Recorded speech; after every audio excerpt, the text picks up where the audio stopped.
راهپیمایی کردیم که شاه بره دینمون درست بشه، جوانامون راحت زندگی کنه.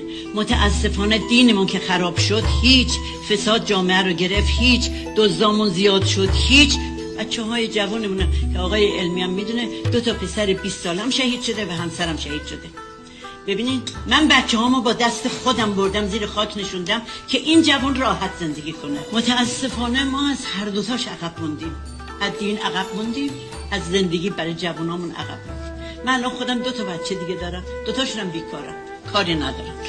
مثلا شهید من وقتی که رفت گفتم محسن نرو، مهدی رفته شهید شده کافیه. گفت مادر من وظیفه‌مه باید برم، من میرم که جوونا بعد از من راحت زندگی کنن. آیا جوونی هست که راحت زندگی کنه؟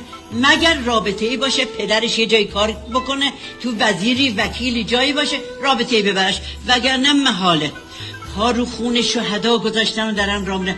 هر قدمی که این مسئولین ما وردارن و بذارن پا رو خون شهید میذارن. من نمیگذارم بترسن از آهی که در بیاد گاهی.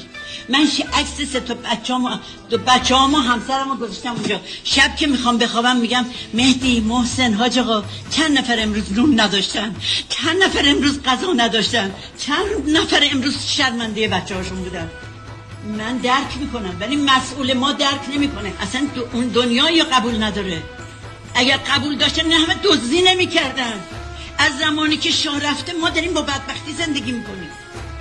هیچ کدوم حرفایی که ما میزنیم اگر عمل بکنیم ما به نتیجه در غیر ما این چه صورت سیر نمیشیم از صحبت‌های اینجا شما، تذکرات شما. اینا بعد از عید خانم امانی من خواب دیدم بعد از عید همه رفتنیان، همهشون باید برن چون برای ما کار نکرد.